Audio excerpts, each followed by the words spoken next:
All right, welcome back, ladies and gents, to the weekly walk and talk. I hope you have had a great week so far. And the sun is shining. I'm on this little aisle here today, and the wind is blowing a little bit, but I've got the wind stopper on, so it should all be fine.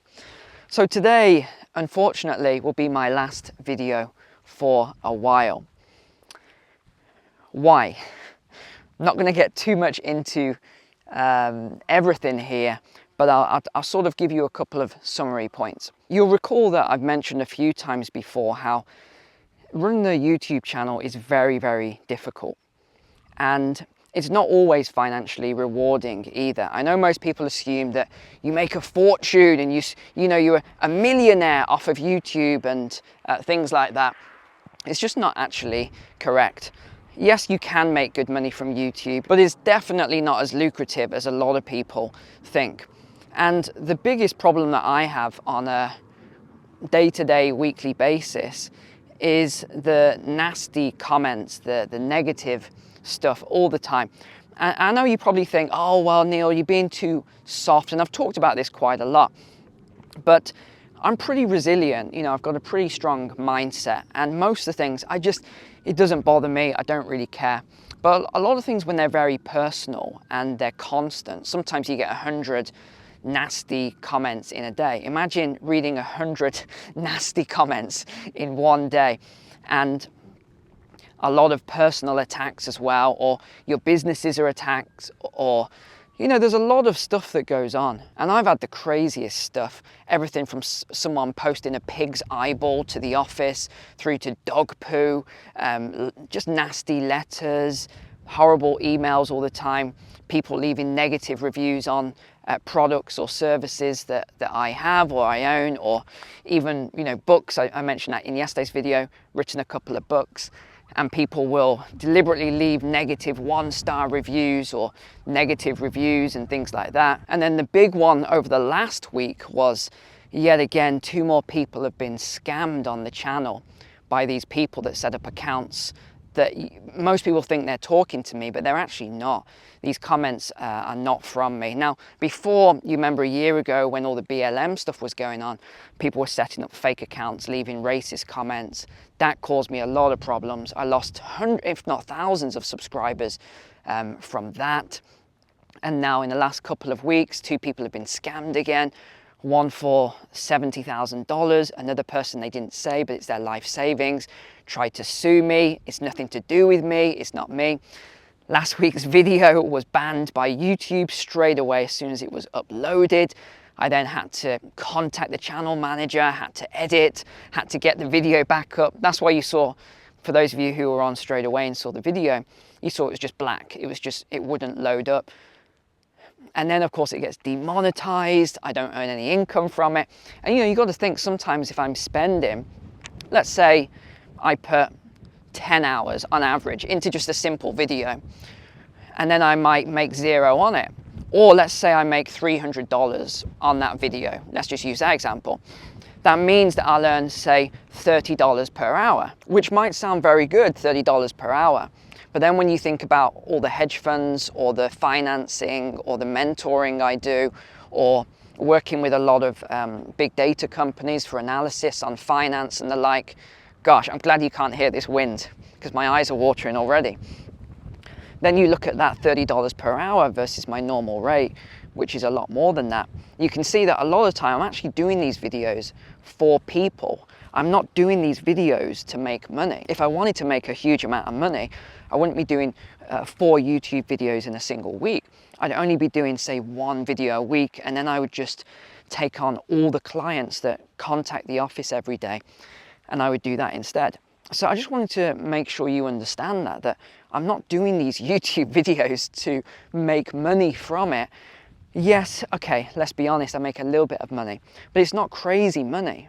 Most of this I'm doing actually to help people. Just like yesterday's video talking about the bail-ins and how they've just changed the law on this. And look what's happened in China at the moment. They've actually now enacted bail-in in Henan province for 400,000 depositors there. I don't know how many of them have been bailed in, but this is exactly what's happened. They're following the World Bank rulebook there. And we'll talk about that a little bit in a moment. But also there's a lot of YouTubers at the moment that I used to watch who aren't posting. And I contact them, I speak to them. I've spoken to numerous ones, probably 6 or 7 of them, over the phone or over Telegram as well. And just ask, hey, why isn't your channel running? Why aren't you posting? And it's for the exact same reasons that I've just mentioned. And YouTube doesn't take care of this. It doesn't deal with these problems where you're getting all this hatred or you're getting just comments non-stop. And it's not always about you. It can be about your family. It can be about, you know, your wife or your kids, or it can be people threatening to do stuff to you. I've had that as well. I've had someone come up to me in the street. I've actually had that twice. I've had people come to the office when I was in the UK. I've had all sorts of things. Now, of course, YouTube can't solve things like that, but they can stop all the scammers that are leading to a lot of problems for YouTubers. They can stop a lot of the hatred and the nasty comments as well.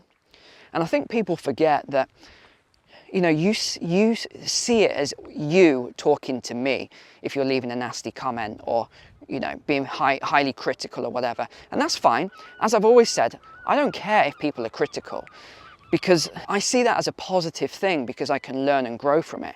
But you can't learn and grow from a personal attack that's based on nothing to do with your content. So I've got a couple of friends at the moment who have stopped YouTube. You might know some of them, and they're really struggling with mental health and problems like this at the moment because of everything that's happening. And again, one of them is being sued at the moment because they were scammed on his channel, even though it was nothing to do with him. YouTube should have stopped that. They should have stopped all these scammers. But as soon as you block one of these scammers, 5 more accounts pop up. They've just got them already pre-populated, ready to go. So it's very, very difficult. So what is the solution then? And I've contacted YouTube. I've actually been on a call with their tech team. I've told them exactly what to do, what sort of code they can use and what sort of parameters they can use to actually stop all of these scammers. But they just don't do it. Why? I have absolutely no idea. I couldn't tell you why, but they just don't do it. Now, the other thing that happened on Wednesday was that someone called the office, pretending to be someone else so they could speak to me. So anyway, I got on the call with this guy, no idea who he was. And this guy was an absolute psychopath. And I mean a psychopath. So here was his gripe from this week. I said, and I talked about, oh, we've got a plane taking off behind. I basically said that in terms of wealth inequality and leveling, what actually happens is that the rich have more to lose in a leveling than the poor do. And so basically this guy went absolutely psycho, and I won't even tell you what he threatened to do about that comment. And here's what I don't get. If you look at it mathematically, let's say someone has $1 million in the bank, and there's bail-ins and there's all sorts of stuff like the Great Depression, and you lose 80%, right? So that person would lose 800,000 of their $1 million. They've still got money, they're still wealthy, but they've lost 800,000. Someone who might say has 10,000 in the bank and they lose 80%, they've lost 8,000. So mathematically, the statement is correct. The rich have more to lose in a leveling than the poor do. But now if we look at it emotionally, that isn't what the statement's about. Emotionally, the poor would become even poorer, and it would be absolutely devastating for the poor. Of course, there's no dispute about that, and I've talked about that a lot of times as well when we've discussed these sort of things and wealth inequality. And I think most people know that I'm not for the rich. I don't know where all this stuff keeps coming from, that I'm for the rich and all this. If I'm for the rich, why would I be exposing them all the time? Why would I be exposing all these scandals and the scams that all of these banks do? It doesn't make any sense. If I were for the rich, wouldn't I work 24/7 in a hedge fund or a finance or a bank, corporate bank, commercial bank, something like that? Why would I do YouTube videos where sometimes I don't make a penny, other times I make $200-300 from a video? Why would I do that? It makes absolutely no sense. Now, I do want to get into some news on this video, since it is the weekly walk and talk. So I've got a couple of points here. And I think this links into the way I'm feeling as well about the world at the moment. It's just getting a little bit too crazy. Do you understand what I mean by that? There's just this feeling in the air. There's stuff going a little bit too crazy at the moment in the world. And because we've been in it and watching it so much, it's hard to see it. But if you actually take a step back, and that's why I'm going to take a little bit of a break for a while, you can actually see what's going on. So all of this stuff, this social unrest and these riots and protests are accelerating massively. So who have we got now? Sudan is now rioting. So there's been a lot of people killed. Numbers are anywhere from 70 to 100 people, but it could be more by the time this video actually comes out. We've got Panama as well. Panama has exploded. And again, this is what happens when you have this very, very high wealth inequality combined with inflation, which is a lot of it deliberate, not all of it. Some of it is from other shocks, the breakdown of globalization, but currency printing is deliberate. No one can argue that currency creation, pumping it into the economy, is an accident, and that an economist doesn't know that's going to cause inflation later on. Obviously it is. And then of course we've got what's going on in China as well. And it's not just the fact that there's tanks in the street in China to stop these riots, which is outrageous. But you also have what's going on with the housing developers as well, where they're now accepting food or commodities for down payments, like, you know, wheat and garlic and things like this. They're accepting now as down payments to buy homes. And we're just seeing more and more anger in the world. We're seeing it pretty much everywhere. Look at the USA, for example, and the politicians are if you look at all these grocery stores and you look at a lot of these businesses that are closing, and they're saying the reason why, they're telling the government and their leaders, the politicians, the council members, local government, the city, etc. They're telling them that the reason is due to the high levels of crime, and that the police, well, it's not even the police, it's that the laws are very relaxed on the criminals, allowing them to get away with a lot of stuff. Like, you know, we covered it before, the shoplifting in San Francisco, where the police just won't even deal with it. People walking in, grabbing hundreds of dollars worth of stuff and walking out. The security guard won't deal with it either, because he doesn't want to go to prison or get sued or whatever for assault by trying to stop someone from stealing. It's absolutely crazy. And that's another point, actually. When I made that video covering crime statistics in the USA, the truth on the crime statistics, not all this fake stuff they're putting out. Again, shadow banned video, no ad revenue, and I get a black mark against my name for that video, where I'm talking about all the crime that's been going on, and all the carjackings, the violence, the shootings, the crimes against women, because I can't use the word on this platform, all the child, you know what, as well. Again, another word I can't use on this platform. You know, just talking about all of this stuff and getting the videos banned. A couple of other things then. Mario Draghi of Italy has now quit. Again, that was another thing I took some heat over, saying that, why he was quitting and that he would quit. And I love my Italian subscribers. They're funny people, very supportive, but very fiery at the same time. Upset that I said the stuff about him. But he has now gone. So guys, let me know what you think now.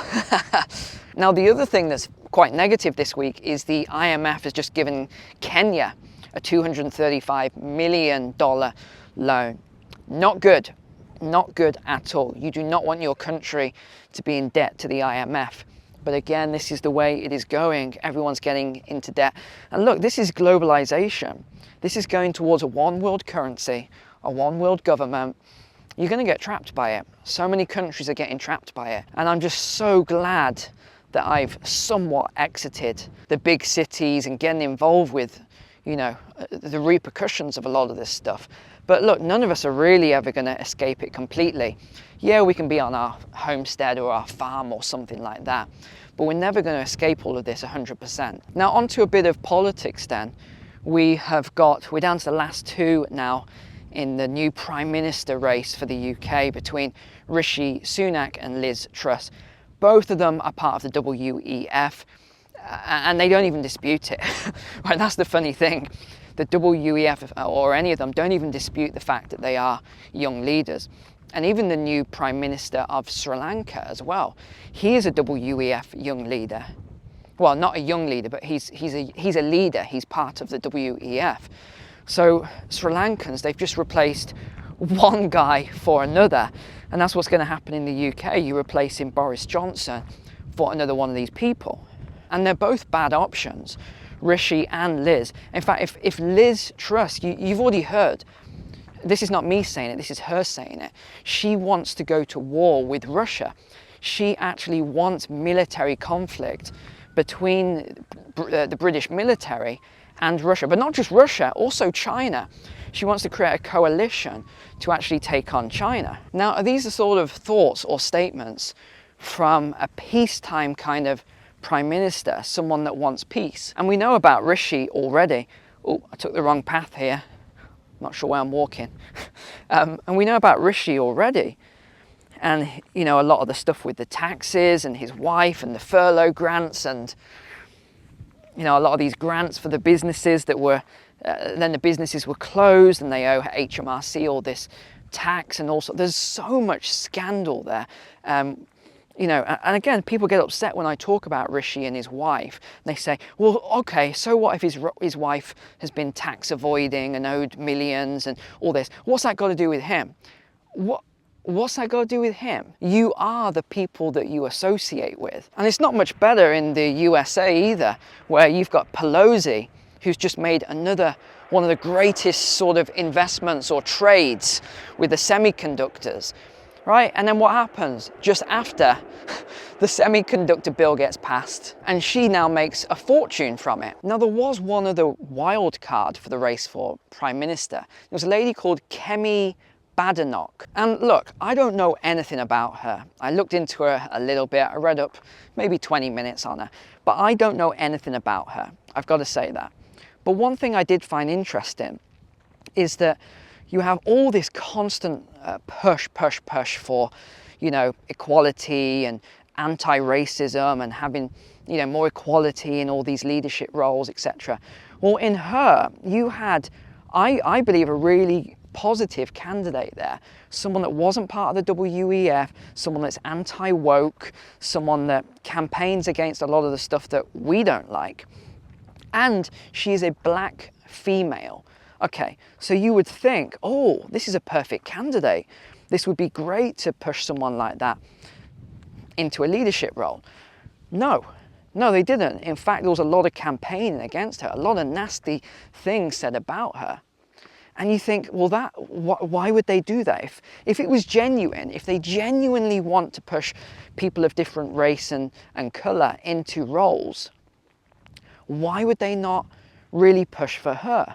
And the reason why is because she was somewhat anti-establishment with what's going on with the media right now and all these pushing for, you know, wokeism. And although I don't know a lot about her policies and what she would have stood for, there was one thing that she said which I agreed with straight away. And she said she doesn't want to raise taxes on the people.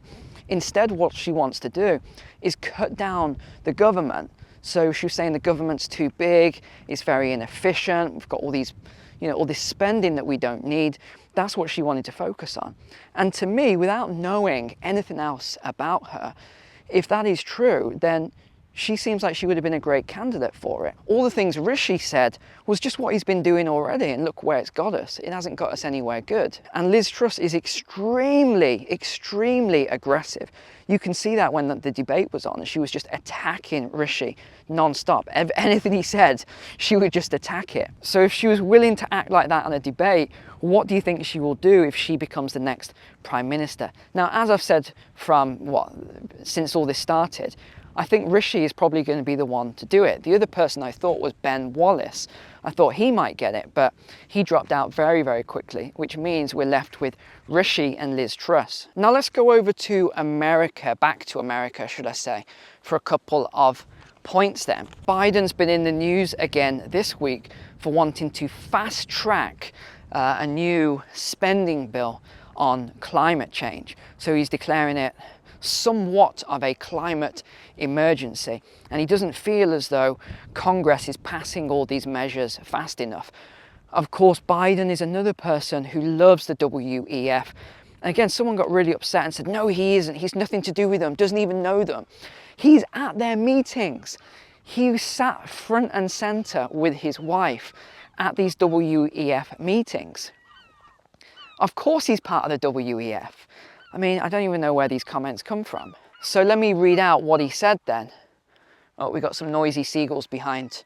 Let me read out what he said. Since Congress is not acting as it should, this is an emergency and I will look at it that way. In the coming days, my administration will announce the executive actions we've developed to combat this emergency. So what does that mean? Pretty much more spending, more government spending, when we've already got very high inflation.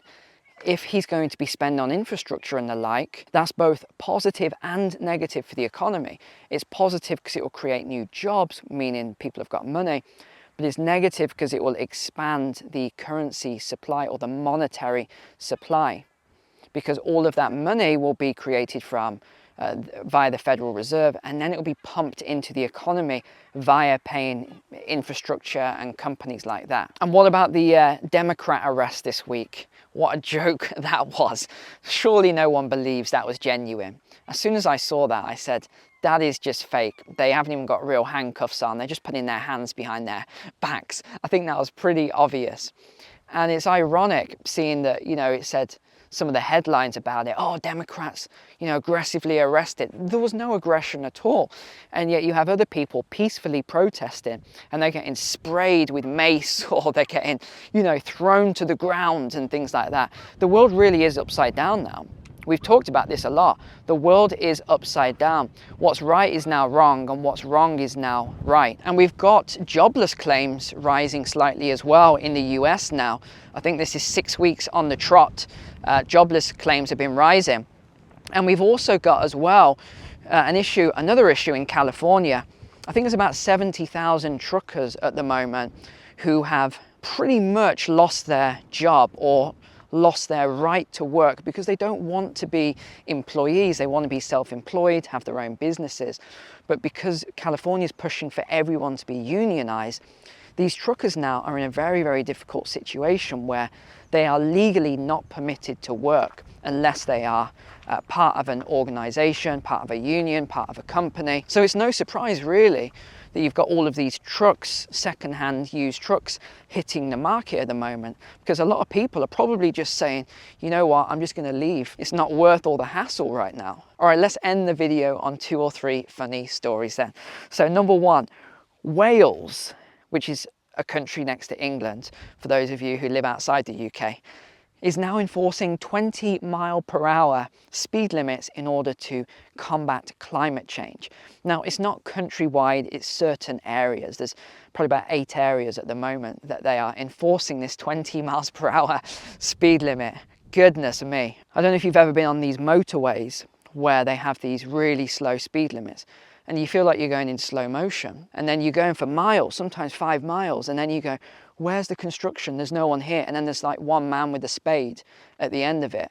And you think, well, that one man with the spade has caused huge amounts of lost time and lost productivity for tens of thousands of people going by. All right, I want to read out my favorite story that's been doing the rounds this week. Blind, bisexual and polyamorous goose involved in love triangle dies. Now, you might think this is a joke. This is actually genuine. It's a real story. BBC, how one blind bisexual bird became an icon. These are actual real stories. It isn't a joke. This is completely genuine. And then finally, another one involving what we were talking about last week. Your blood thickens and then clots. What extreme heat can do to your body. They then changed this article from that to, and how to stay safe. Now, I thought this was interesting because, as many of you know, I served in the army, I served in Afghanistan, and sometimes the tents would get up to the mid 50 degrees Celsius. You could have 54, 55 degrees Celsius. And hold on, let me just see what that is in Fahrenheit. Okay, that's 130 degrees Fahrenheit. And I'd never heard of anyone's blood clotting at those temperatures. So to now have 38, 39, sometimes 40 degrees Celsius, which is about 105 degrees Fahrenheit, all of a sudden people's blood clotting, I just don't buy it. I think there might be something else going on there. All right, well, I think I'll wrap it up there then. I'm not sure when the next video will be coming out. I'm gonna take this break, as I mentioned, see how I feel. But yeah, I do wanna thank you, all of you subscribers. I wanna thank you for watching all of my videos. I really appreciate you. I'm not sure what else to say apart from that at the moment, but take care. God bless you. God bless your families and your communities. And I'll see you again very soon. All right, take care.